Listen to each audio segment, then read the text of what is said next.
Hello, welcome back to the Butterfly's House. I am Jane, who is Threaded with Fibre. Welcome if you're new and welcome if you're returning. It's a glorious, hot, sunny day in rural Wiltshire, UK. So I'm suffering a little bit. I'm not a sun worshipper. I am definitely autumn winter baby, and I find the heat quite hard to deal with. So I will do my best to soldier on, because that's what we're here for, to see lots of lovely fibrey things. And I'm going to pick up a few threads, old and new. Where to find me, I don't often say a lot about this, because you found me.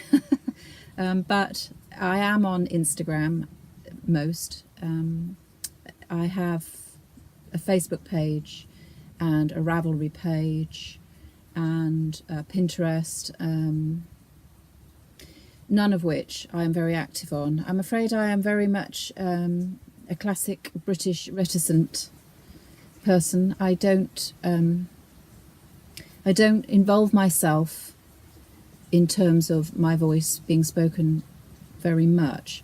If it's important to me, I will, of course, and if I feel I can bring something positive, I might, but I don't tend to get involved very much. And this kind of leads me on to a point I want to make quite clear, be quite open about it. A lot of podcasters, in fact possibly all of them, but certainly most, very much do cals and giveaways and swaps and prizes and all of that, and it's lovely to see and watch other people's pleasure, but I don't participate really, and I don't intend to do them. Now I realise that may put a few people off and you may unsubscribe, and that is of course your choice, but what is important to me is talking and making friends, so that's what I'll continue to do. If somebody very kindly offers me something from the goodness of their hearts that I can share with you, of course I will do that, and I'm very open to it, but it is not my intent. So I wanted to put that out there now as we progress through our episode 11 that we're on now. And I'm still enjoying it. I am a lot more positive this time around. I have had a better fortnight. I've remembered my word of the year, acceptance, and used my pot of pens a few times. And I feel like I'm getting on top of things much more and feel more positive about where I'm at. And that has a lot to do with finishing some projects, having revisited old projects, brought them to a close in a positive way. So generally, feeling good. I've had a little bit of retail therapy, which actually I am going to share with you a little bit of it, simply because it's partly relevant to some threads from last time, and also because it's one of the particular items is lovely. So I will share that with you too. I am looking at my notes on a rather more frequent basis, because I still feel quite butterfly about things, but I will do my best to keep the thread running nice and smooth. And we might knot it up occasionally, but I'll do my best. So of course tea, and my tea today is a bag. And there's a cat hair in there, which is lovely. I am drinking green rooibos peach and cherry, and it is, according to the packet, an infusion reminiscent of the Orient, softened with peach and cherry. I couldn't possibly comment on the truth of that, other than to say it's very drinkable. The cherry is quite predominant in its taste and its smell, but it's a very light and palate cleansing flavour.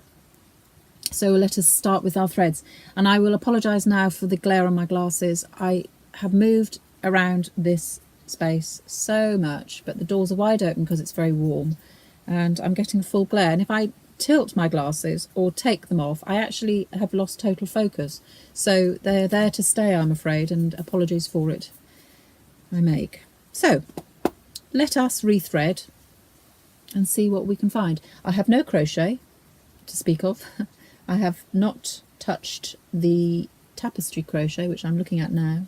It has stayed in exactly the same position it was last time, because I have had so many other things to do. However, I will catch you up on all those little old threads that I brought to your attention. The heart scarf has not changed at all. I had a jolly good look for that green yarn and I can't find it anywhere. So I'm going to put that to one side and think about it. I don't know what I'm going to do with it, whether I can repurpose it in some other way or rethink it in some way. As I can't remember the original thought, I suspect I will just rethink it. Anyway, so that, no change.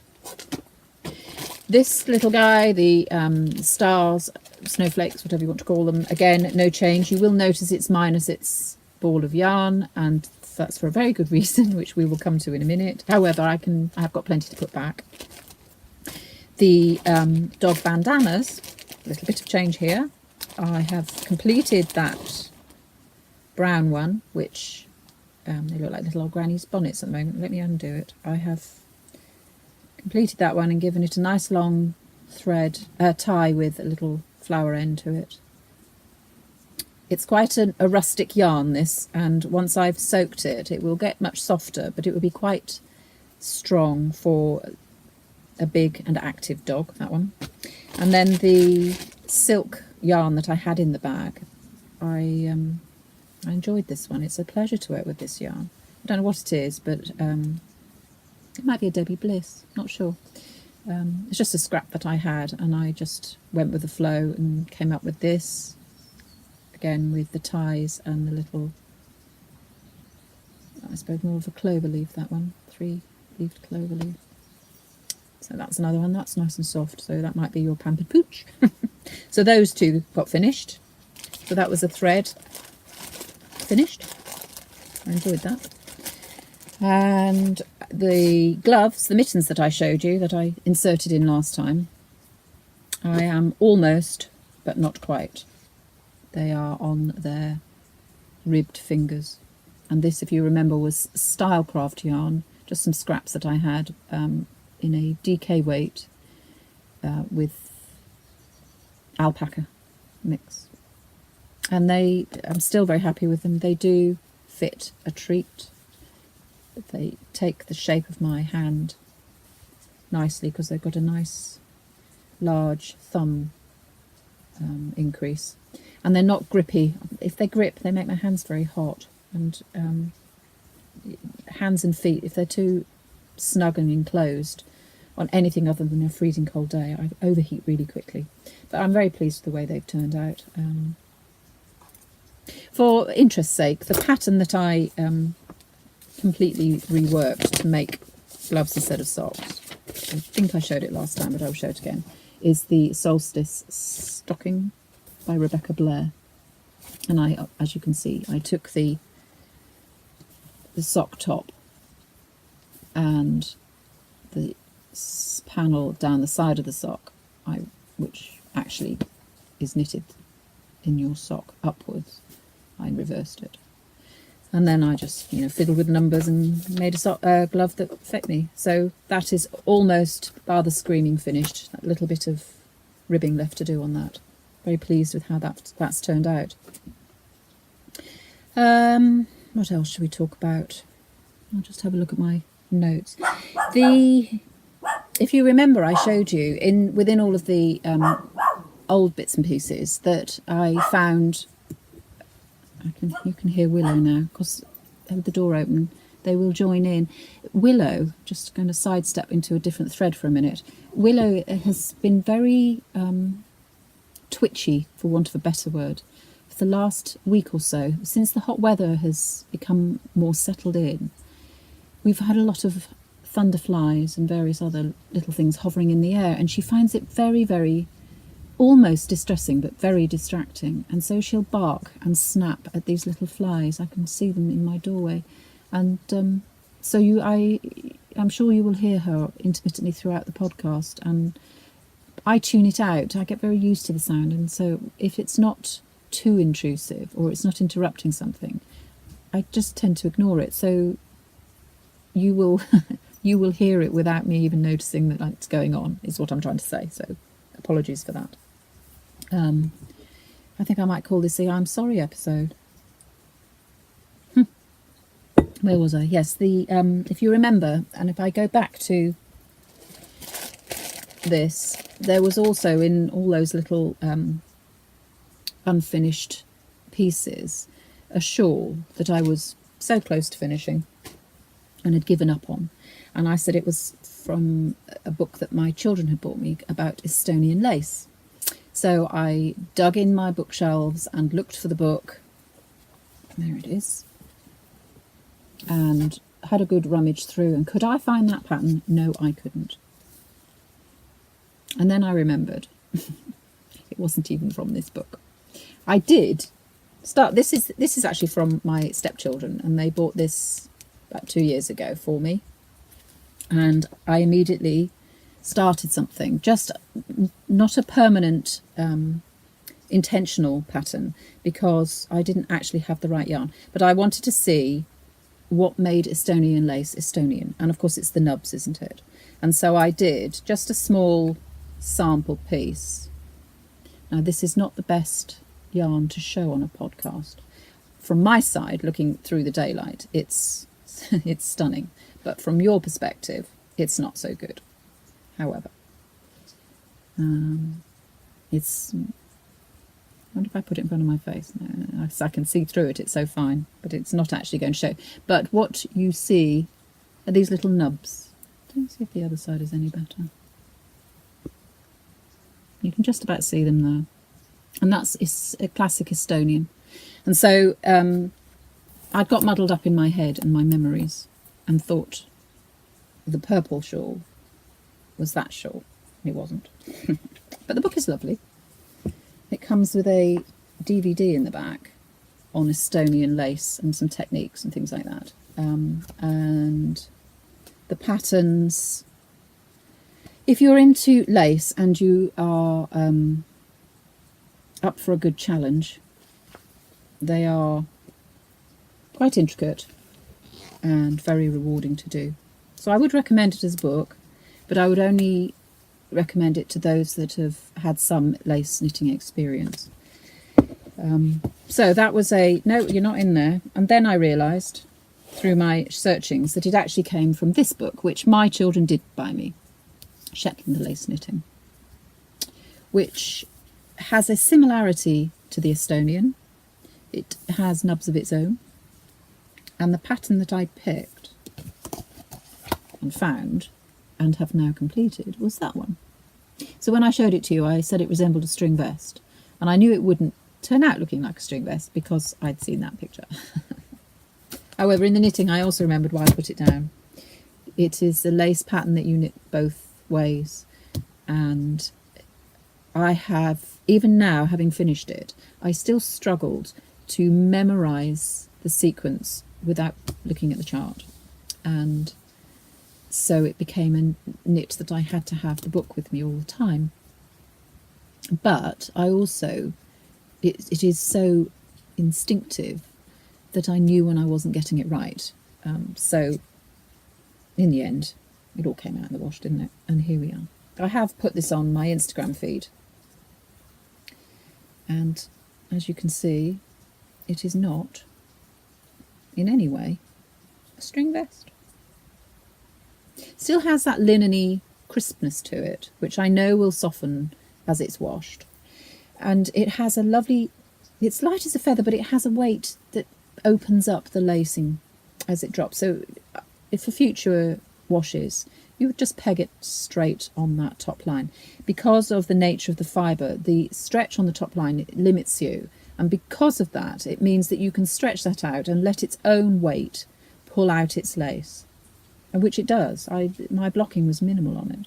I've changed the cast off for my own purposes. In the pattern it just talked about 4 rows of garter and then a loose cast off. And I felt that it just needed something a little bit more. And I think this is what gives it that country Victorian shawl feel. Is that picot. It's just a 3-stitch cast on, 6 cast off picot. And I am very, very pleased with it. It is a delightfully summery shawl and perfect for what's coming up, because it won't make you hot, but it will protect you a little from the sun's rays. Yeah, so there we go. It was finished. That is a thread from long ago. Done and dusted, as they say. Really pleased with it. I'll put that there with the book so it doesn't get spoiled. Let's have some tea. That's nice. It's really, the flavour is well rounded now. I tend to leave my bags in all the way through, so my last few mouthfuls are quite fruity. I don't do that with green tea though, because it gets a bit bitter. Right, let's move on to some socks. Good old socks. I showed you this sock last time, and I believe I was struggling with the heel. I think I pulled it out in a temper, if I remember rightly. So I would write that down here. Anyway, there we go. 2 socks, all done. These are the ones that I made up as I went along because I wanted something to knit in the car. And the fit is great. For this yarn, it's the perfect recipe. And I have 3 or 4 colourways. The yarn is Drops Fable. And this is the exact yarn that I used. I got a pair, it's a 50-gram ball, and I got a pair of socks and still have this left over, which is approximately, I'm guessing now, but I think it's about 12 grams. And the colourway was 651. Such an exciting colour name. 651. I used 2.25 needles, and I believe it was the Addy lace. Could be wrong there, can't remember. I used, the contrast was the Drops Fable Unicolor, which I felt complemented the tones and gave the sock a little bit of fun. Really pleased with it. It's, I believe it's number 8 or 9, 8 I think, of my Box of Socks Cal for Yarngasm podcast. And I mark it off as a total success. That I can get a pair of socks out of one 50-gram ball of wool and still have enough for if you're doing them a blanket square, but I'm not. I'm well chuffed. I've got lots of the contrast so that I can find another yarn that I would use that with. Not necessarily a Drops, but certainly use that colour again. It's nice to knit. They're not too rustic, but they're also not flimsy and flim-flammy. They're very, they make a really nice structure. And as you wash them, because I have done Drops before and washed it a few times, and they become softer and more pliable, but they still have that strength about them. So I've always found that to be quite a good choice. And so subsequently I have moved on to another pair of socks using Drops again in this colourway, and this is colour 905, and it's obviously blacks and whites and greys. As you can see, it's coming out beautifully. My contrast colour is black, which it was hard work to do because my cuff is a twisted 1x1. Is it 1x1 or 2x2? Twisted 2x2 rib, and as we all know, trying to knit into black is hard enough, but when you twist the stitch as well, so the cuff slowed me down a little. And the pattern I picked came out of this book, which I've shown you before because I jerried up one of the cuff patterns in here, and I thought I'd have a go at the sock, which was quite an interesting sock, and they call them the Traversus socks. And the picture of is, I hope there's not too much glare on there, you've got a patterned leg and then a different patterned foot. So I cast on using their stitch count because they claim that the stitch pattern was quite stretchy, and it's actually 4 stitches less than my normal stitch count. So the sock is 60 stitches and I normally do 64, same needle size. So I kind of went into it with a bit of trepidation, but nonetheless had a good go. However, silly old me, I got the pattern completely wrong. So I undid it. I didn't get very far with it, and I undid it and tried again. Got it right, but I didn't like it. And I actually liked the one that I did before, which was the mistake. So I also unravelled that. Just went back to my original it's not right anyway pattern. Came up with this. This is sock. I haven't got any sock blockers with me. They've got...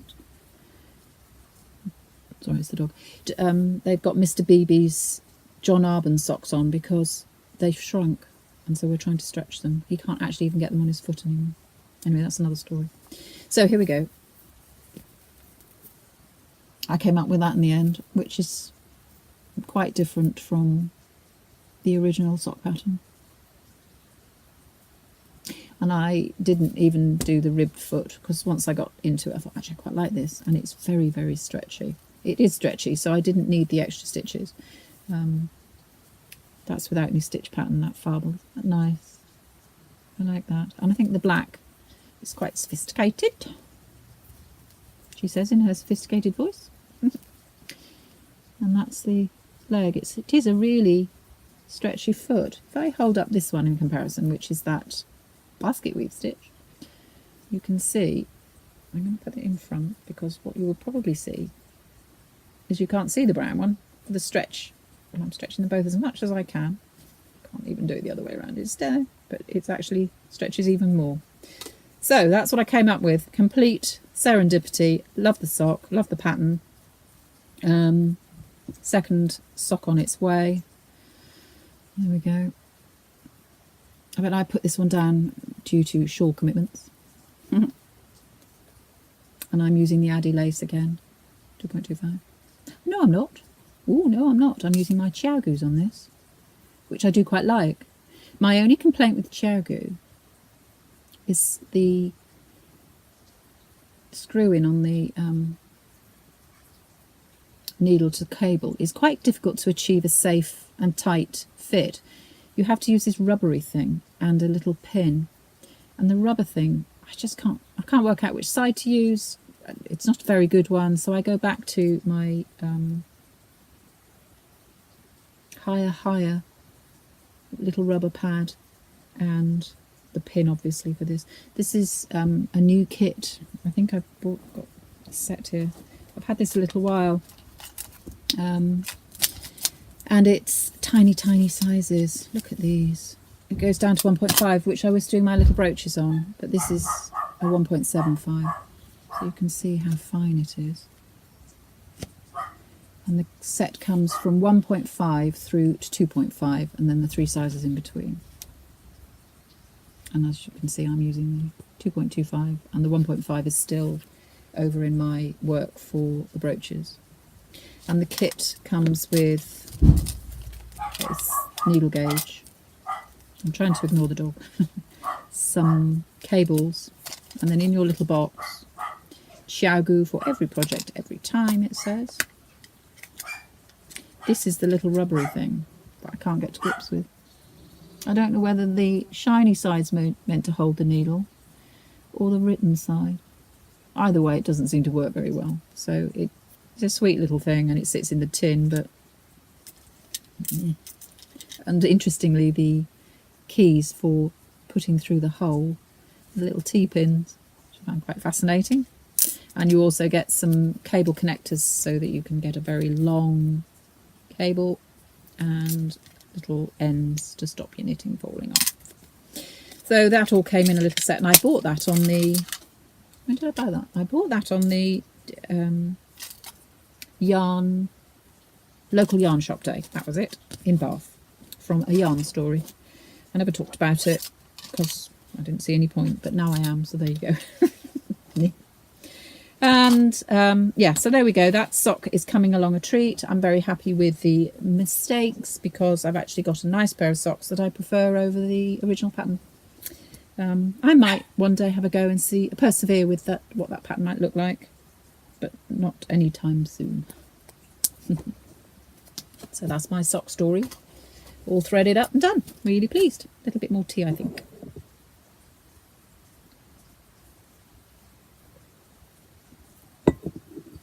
So another thread that I spoke about was my visit to John Arbon. I went to John Arbon Mill, and still even now thinking about the processing and what have you, really enjoyed that day. And during the day, I enrolled as a life member with John Arbon, and my membership package came in the post, and so I will show you. It's a lifetime membership, and you can pick 3 areas that you're most interested in. And off the top of my head, one's a sock yarn, one is, no, I can't remember the other two. I'm not even gonna try. So unless it's in this literature, I'm not even going to try. And my meal membership letter came. I had a little brochure of John Arbon, a lovely little card and note, and then a little free gift. And then within your membership, you get access to special offers, and you can make appointments to go to the mill on visits and all sorts of lovely other little bits and pieces. And a skein of yarn, which in my parcel, this is a 4-ply sock yarn, because that's what I chose. So that's why it's the only one I can remember. And this is 60% Exmoor Blueface, 30% Merino, and 10%, how should I say this word? Zwartbles?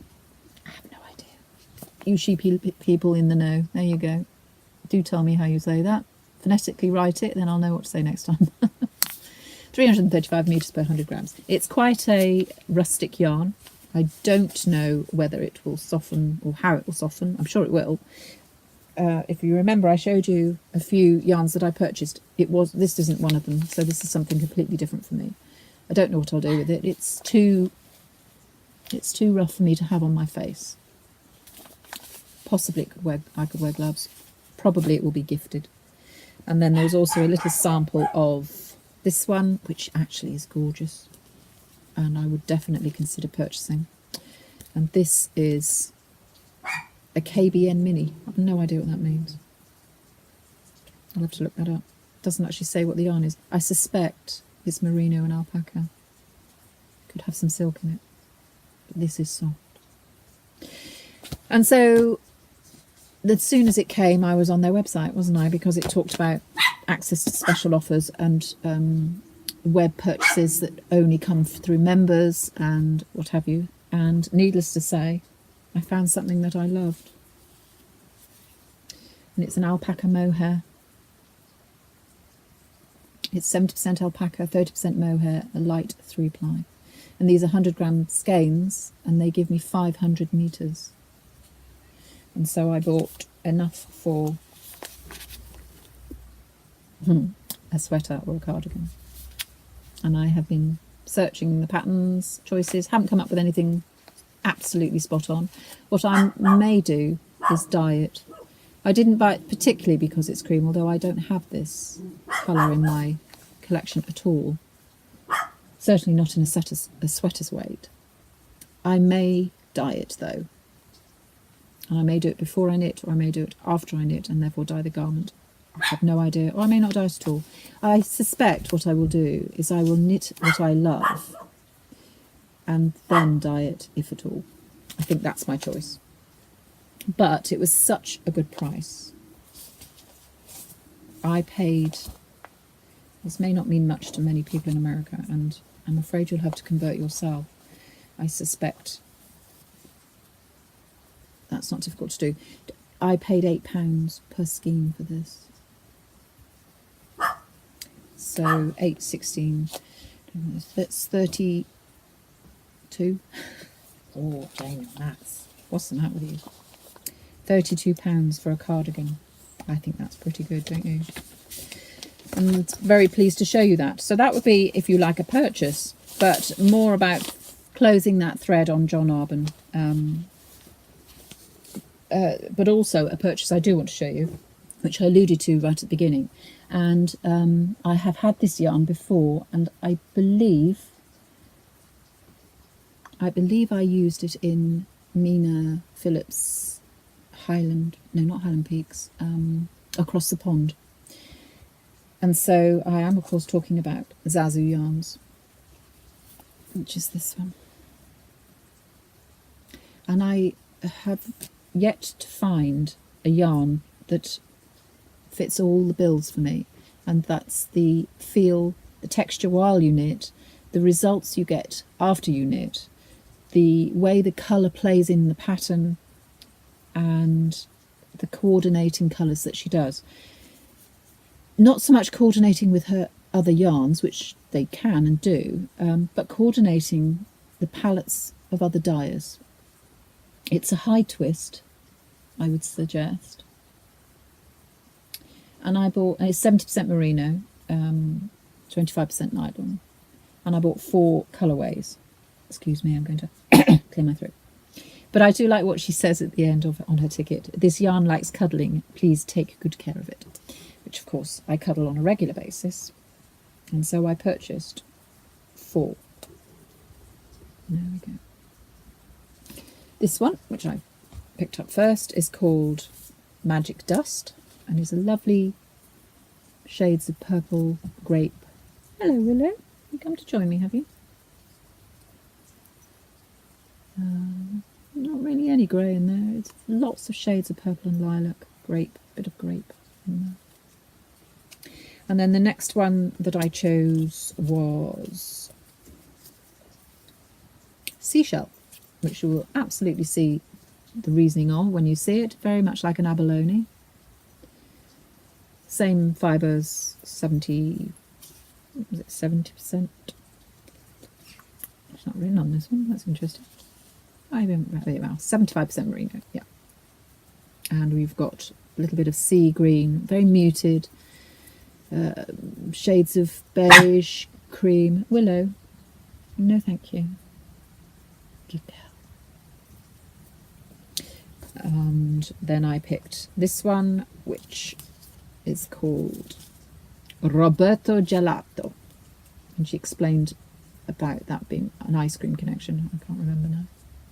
And it's not as pink as what you're seeing there.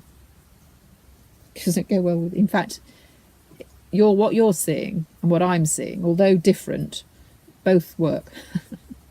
So maybe there is a cowl or a shawl coming in that. I like that colour. It cheers me up. I don't wear it. I don't like it to be too pink. This only just comes away from the pink. She won't settle, poor thing.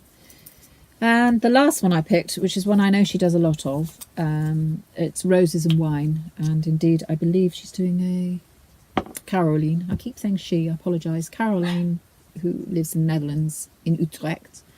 She does, she's Woolbox on Instagram, and she does a podcast. Can't remember. And her company, Zazu Yarns. And she's using this featherweight cardigan, I think. And this is exactly what you can see. This is very true to colour. It's got wine in it, and then various muted shades. A little bit of neutral in the sort of camel-y colour, pale camel colour. Lovely, can't wait to work that one. Almost goes with that as well. So very, very happy to show you those as some purchases of yarn. And I will enjoy using those. Maybe I will try to do some of my own designs on that one. I can have a little more tea.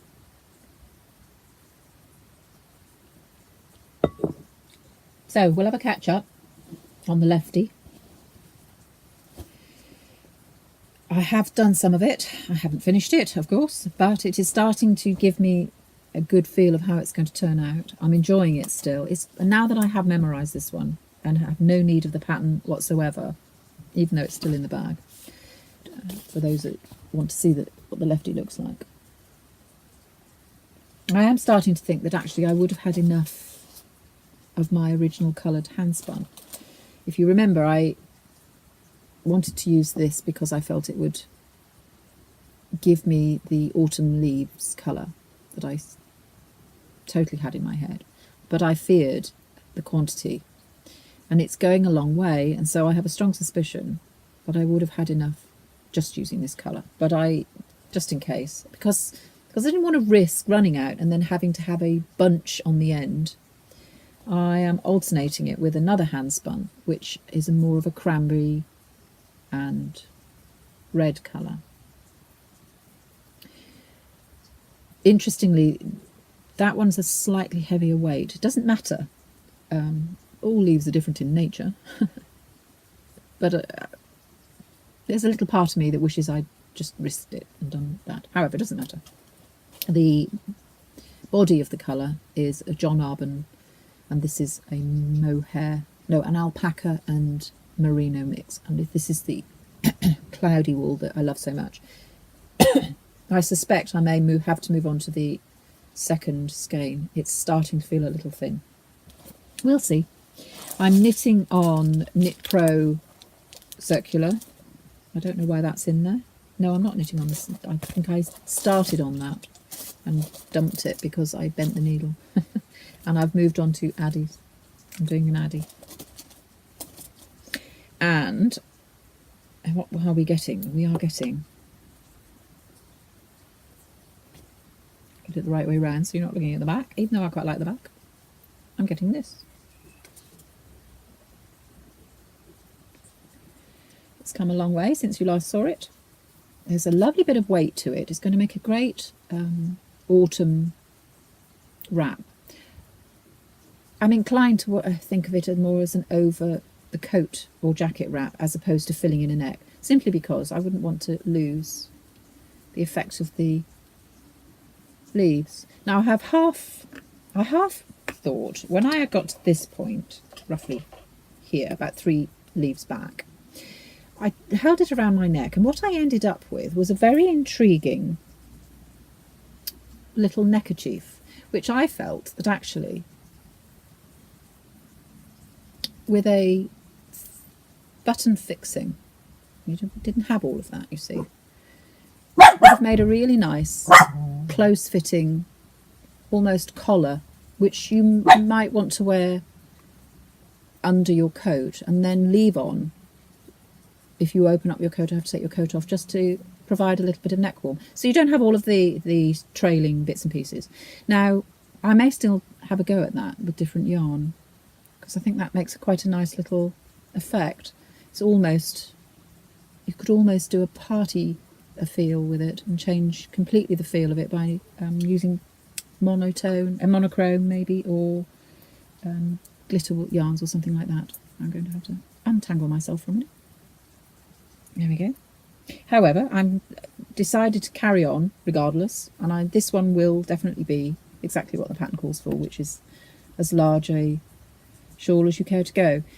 The pattern says 29 leaves, and I know a lot of people have pretty much got that far and stopped, because it does become a little bit of a relentless chore just doing garter stitch. These sections here, see, that's the wrong side now, I quite like that. These sections here of the neutral colour can take a bit of time now because they're quite long. I don't know what the stitch count is at this point, but I suspect that we're going to end up in the 300s plus. So it's tele knitting, and because I've memorised the leaf pattern, I can do that quite happily. The beading is showing up quite nicely in both the colours, and it catches the light really prettily. So that's coming along. It's not abandoned by any stretch of the imagination, because I really enjoy it. And of course I'm knitting with my own handspun, which is a nice treat. So who knows, that might be a finished thread by the time I come back. Depends on how distracted I am, which is quite easily these days. So that's coming along nicely. And then I was also using something of my own, which was a pattern that I was trying to design. And this I am very pleased with. I was using a mercerized cotton, Katia, which you can still get, because I looked it up. Because of the colour that I used for this shawl, I loved the effect so much, which you will see for yourself in a minute. I wondered if you could still get it, and you can on 2 sites. You can get this colourway on Love Knitting, and you can get Katia in a less choice, but nonetheless the same yarn, also on Durham, or I think that's how you say it. and the ball of yarn, pick this up and give you some detail. It's a 50-gram ball, mercerised 100% cotton, 280 metres per 50 grams. Chapeau. And my colourway, which you can't really see a lot of, that's all I've got left of my 3 balls, which is not very much at all, but it's just enough to finish the piece. And so here it is. No ends woven in, but will be ready for the summer. And here is how we ended up. I'm not going to be able to fit it all in because it's huge. It's as light as a feather. The drape is fabulous.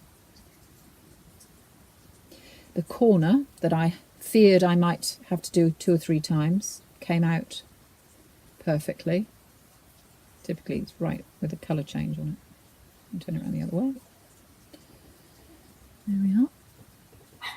How perfect is that? There's no puckering, no gathering, blocked out into a perfect 90-degree corner. The edge, there's no pull on it. It just came out really well. I surprised myself, if I'm honest. The leaf pattern on the centre was from a stitch dictionary. And then this is a mixture of various bits and pieces, this edging, and it's an applied border. My pattern, the main body is only 81 stitches long, and the applied border varies from 13 to 16 stitches. So there's never anything huge on the needle until one point where you have to pick up all the way around the 3 sides of your central panel. And I call for a couple of rows of garter to set the edge ready to take the applied border, and there are a lot of stitches. I'm not going to tell you how many, and it's only 2 rows, so get over it. There we go. I'm so thrilled with it, and as you can see how lovely this colourway is, I had to try and find some more to do something else with. I thought maybe, I think I've ordered 5 balls of this, and it came in at around £3.50 a ball, something like that, and I may try and make some kind of summer cardigan with it, because as you know, my love-hate relationship with wearing wool, but I can wear this and have no effect whatsoever. So I can't tell you how pleased I am with it. I've never designed a pattern before. I mean, I've made things up as I've gone along, and I would hardly call them patterns. I have definitely changed things to suit by correcting mistakes or just making alterations for my own personal shape and size, or I've run out of yarn, so I've had to think on my feet. Done all of that, and you know, that's great, but this is a whole start to finish, something in my head, and now something to wear. So I'm thrilled to bits with that, and it carried on regardless, undaunted. I decided to move into a garment. I'm keeping it so simple. I can't show you a picture of what I'm doing because I haven't really got one that shows up on the paper. I flashed something at you last week and then realised that the pencil drawing is so pale that you couldn't see it. Anyway, the continuing designing, I wanted to design a garment. As I said, I'm keeping it extremely simple, and I am using handspun. And the reason I kind of jumped into this so enthusiastically is because Mr. Beebe bought me this fibre for my birthday, and he bought it a little while ago, and then finally gave it to me, and I spun it up really quickly. This is the infamous poppy yarn that the poppy likes to chew, and spun up and caked up. I really love it. I've just knocked something off. I don't know what it is. Is it a vital import? No, I don't think so. Yeah, I posted this on Instagram, and I had a couple of needles stuck in his head, and he was like a little robot. And it inspired me to come up with some thoughts, and it's knitting up beautifully. Can't see much of what I'm doing except it's a big panel of garter stitch. It's bordered by moss stitch to give it some structure. Garter stitch without edging is a bit stretchy and flippy floppy and a little bit unfinished, which I have no problem with, but it is not quite the look that I wanted to get. And I am making a sleeveless gilet, if you like, and this is the back panel coming up. It will have quite deep arm holes, and it'll be moss edge, stitch edged all the way around to give it some structure, but still have quite a lot of fluidity from the garter stitch. And I'm planning a little bit of shaping and some pulling in at the back and things. I will unveil it as it goes. The design is fluid because I don't know how far that's going to go. So we'll see on that one. That's how I definitely how I would opt to design. If it's set in stone at the beginning, I find it quite daunting. Unless it's someone else's set in stone. I'm quite happy to take on a pattern, of course. But my own ideas, as long as I write down where I go and what I do, I don't see why something good doesn't come out at the end of it. That's how I work anyway. Shove that in. There we go, in my little prototype patchwork bag. Which, again, I don't usually talk about, do I? So that's my knitting. But not the only threads. I'm going to set a couple of new threads for next time for us to follow. And one of them is a different craft altogether, and it's weaving. I have, again, Instagrammed this. This is is it going to tell me what it is on the back? No, it's not. It has its own special name, which I can't remember. If you look up pin weaving, you will come up with a myriad of choices, this being one of them. And its effect, essentially, you can make them as well, actually, but I don't think I could face all that hammering, and I'm not that good with getting nails to come through straight. You should see what goes on behind a lot of the pictures hanging in my house. However, it's a square with these pins set at various points in a particular pattern order. Little notch in the side there to anchor your yarn as you start to thread it up. And you thread up in a certain sequence, your base fibre, your yarn threads, and then with your very long needle, they give you a length of thread to then weave, make your last and fourth set of lines. There's a proper word for it. Words are escaping me. My brain is melting. And anyway, so you come up with, let me just cut to the chase. You end up with, I've got a table full, which is, I'm kind of thinking, which one shall I show? I'll show you one that shows the pattern. This is a really basic square. And so I like that. I thought that was pretty. The yarn that I'm using is, yes, a label that's kicking around. This is a King Cole Riot double knitting. It has a wool mix, not an overly high one, 30% wool, but it's lovely and soft. And my original concept was to make lots and lots of squares, and then, like the sock yarn blanket, put them all together and make a blanket. So I quite like those. They're very pretty. They're very drapey, very soft. They come out smaller than the pin shows. Not by much, just a little, because of course you put it under tension, and then the minute you pop it off, it slightly shrinks back. So you have to make allowances for that. And I believe mine measure about 3-inch square, just slightly over 3-inch square. The ends are rewoven back, and then I can eventually just chop those off. And so I thought, what will I do with them? Make a blanket, make a throw for the sofa, table runner, and scarf, anything. So I have it largely depended, I think, on how I join them together. I thought about over sewing. I tried a few techniques, being very careful, because once you try to undo the sewing. It's very easy to pull the square off its tension a little, and you end up spoiling it. So I didn't experiment too much, and I decided that the best option in the end was to crochet them together. And I've done a few. I've got this far. This is the end. Now I will soak and block, and once blocked, the joins will look like that. And all the way around I will add a border. So this is the join, and then it will have a border edging all the way around after. And I'm making it that wide plus the edging.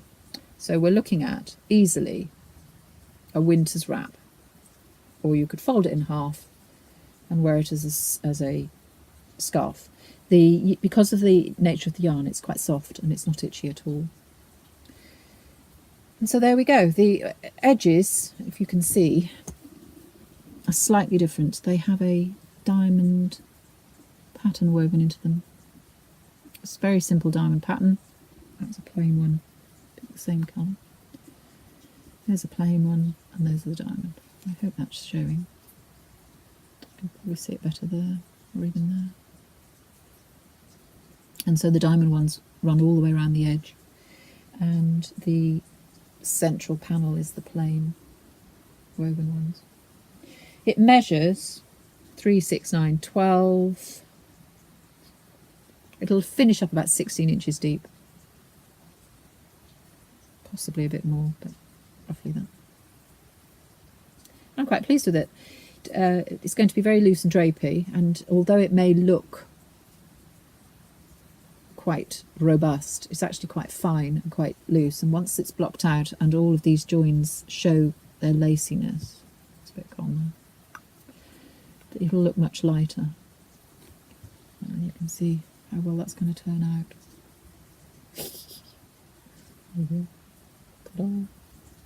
So that's spread all over my table. I've had to cover it up with a large piece of cloth, so I A, keep them in order, and B, protect them from other activities that have gone on. I have taken a picture of it so that should the worst happen and I have to take it all off, I'll know what comes next. And the reason why I did that is because I didn't want to end up with all the colours coming out in one place. The yarn, I've got another skein of it here that I will use for sewing up. The yarn looks like that in the skein. What I could have done, which if my nature had been less OCD I would have been quite happy to do, is just sew as I go. But I wanted to make sure, because there's such a contrast, in the same ball you go from this to this to this, and then a few other things in between. And I didn't want to end up with a great big lump of that grouping of colour at one end and then none of it the other end. So I was looking to balance it nicely, and hence the reason why I've lain it all out on the table. I've done one half of it, and then I have tried to match approximately the second half.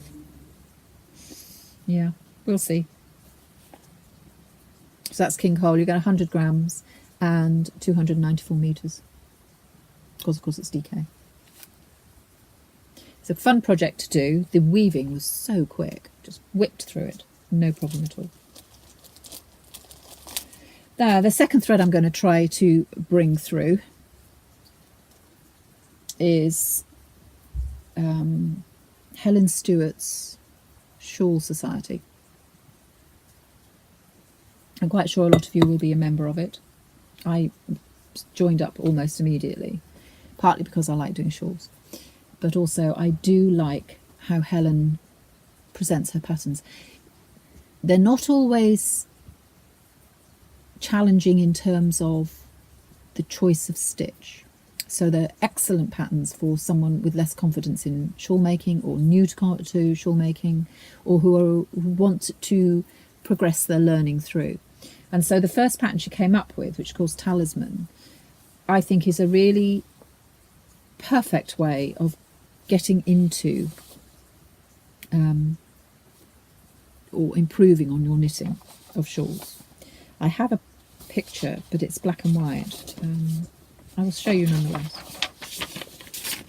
I'm doing the largest in a lace weight. So as you can see, it's a lovely, simple, but effective and elegant shawl, which is proving to be unbelievably soothing and enjoyable knit. It's not challenging, I've got to be honest, but nonetheless, it's for those times. I started it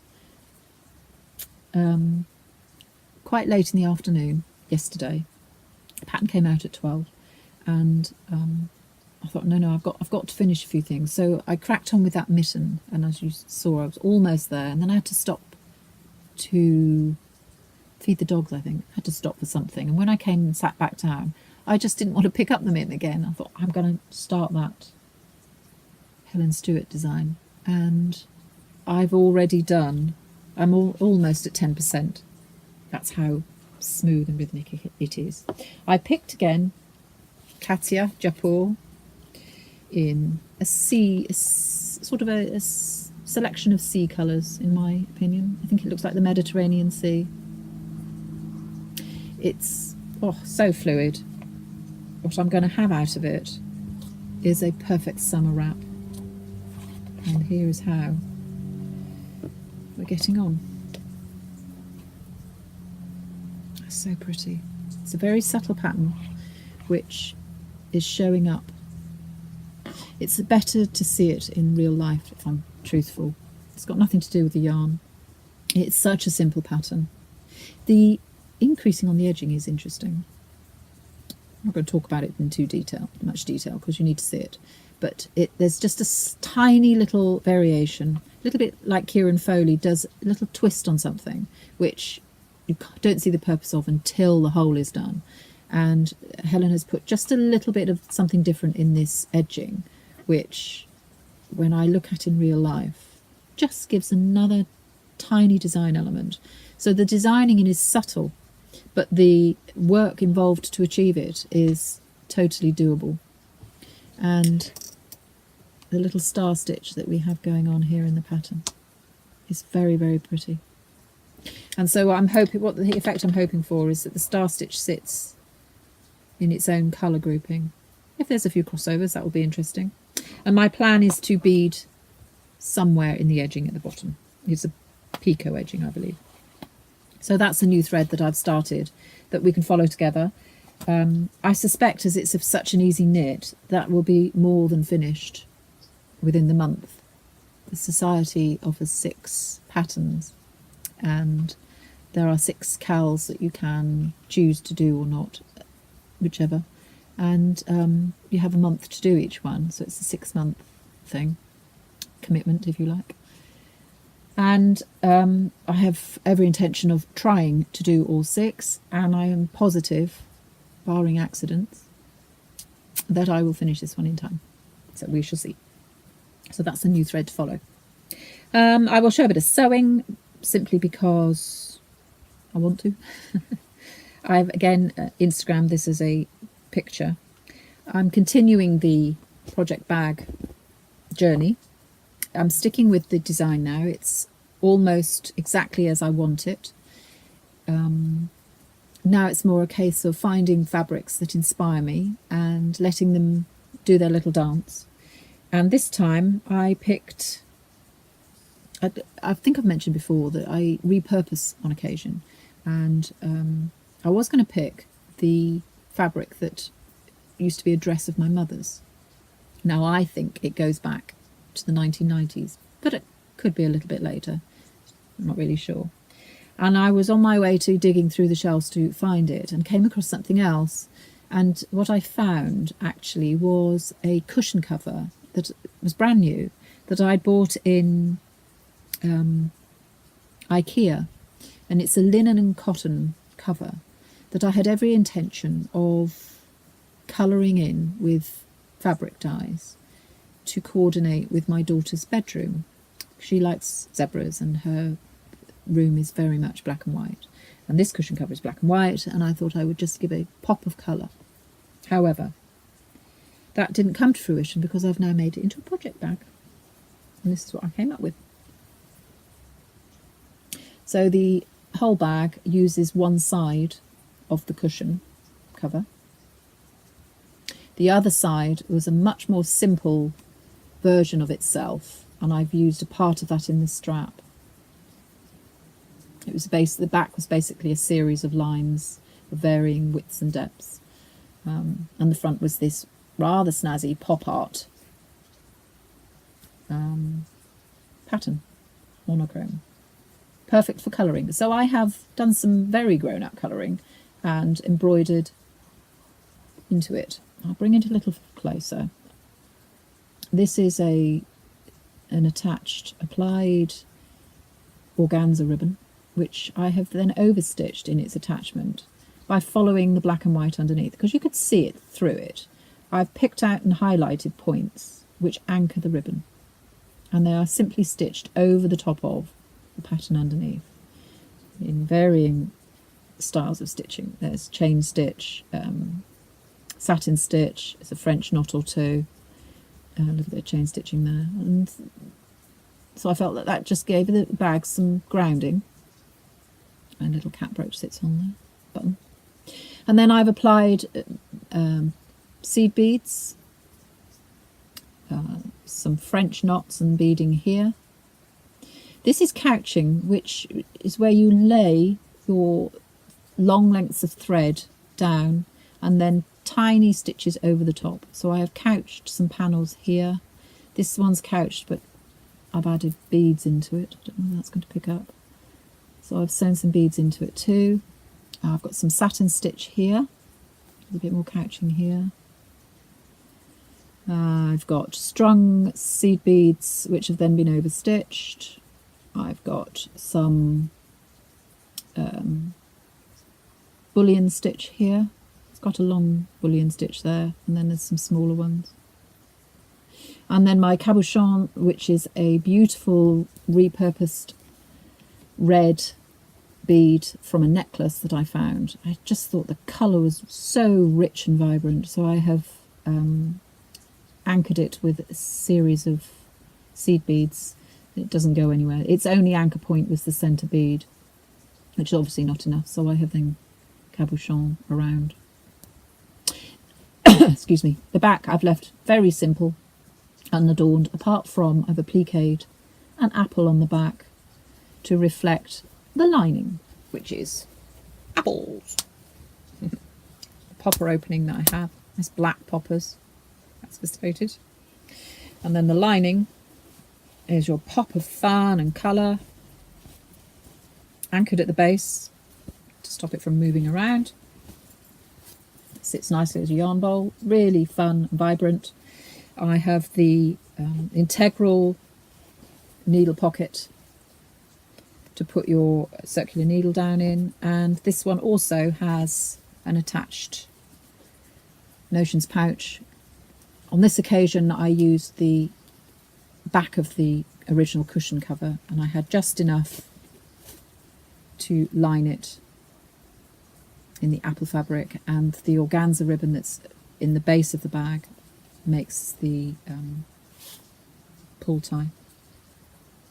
It's attached to one of my labels with a nice robust attachment, which this hook you could put anything on really. I mean, the notions pouch is simply a way of using up the little scraps, and it's just a way of offering something a little bit extra. It's about the bag itself, not the notions pouch, but I think it just gives a little bit of a finishing touch to it, a flourish if you like.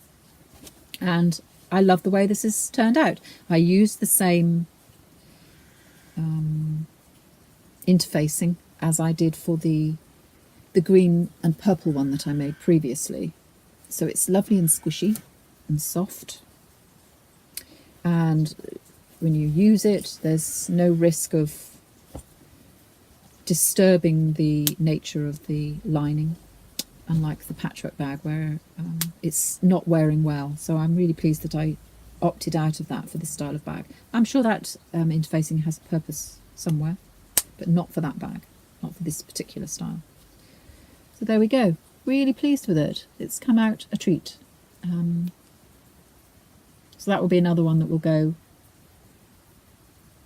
on my stall to begin with, or the Etsy shop.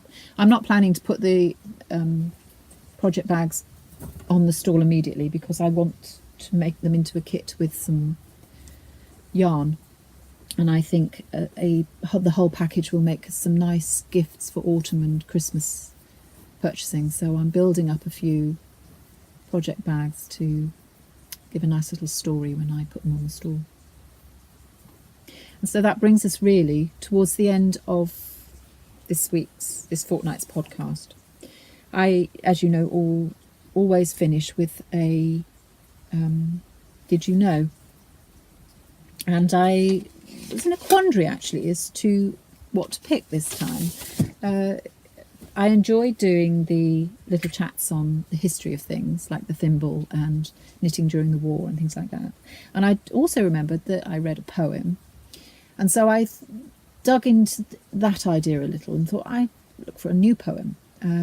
So I spent an hour or two this morning researching. Interestingly, there are a lot of poems out there linked to knitting and fibre and crafting in general, and they range from really quite simple 2 or 3 lines of quirkiness or humour or non-humour, depending on your viewpoint, to some really moving poetry written by people who are celebrating the works of women during wars. So the Civil War, there are a lot of American poets who link directly to the Civil War, and there are some who celebrate the work of the home front, the families, not I'm going to say ladies specifically, but primarily, who knit for the troops during World War I and World War II. I found a wonderful poem by an American poet, Mary Eliza Perrin Tucker Lambert. That's a long name.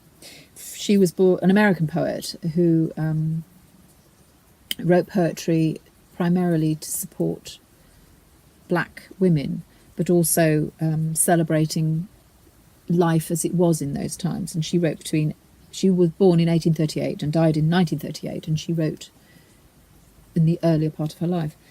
However, during my searches, just on a whim, I wanted to try to find a British poet and struggled a little with that, if I'm honest. However, I did find a site that celebrates Shakespeare's references to fibre. And this research was done by, I assume, the lady, but that's my own assumption. And her blog is called Dances with Wolves, which is a great play. And she did a little feature on Shakespeare knits. And so I'm going to read to you just a few quotes that were picked up through various Shakespeare plays. And the first one comes from Antony and Cleopatra, and it's from Act 2, Scene 2. And I would imagine it's Caesar. I don't actually know who says the quote. It doesn't say here. However, to hold you in perpetual amity, to make you brothers, and to knit your hearts with an unslipping knot, take Antony, Octavia, to his wife, whose beauty claims no worse a husband than the best of men. And from A Midsummer Night's Dream, Act 1, Scene 1.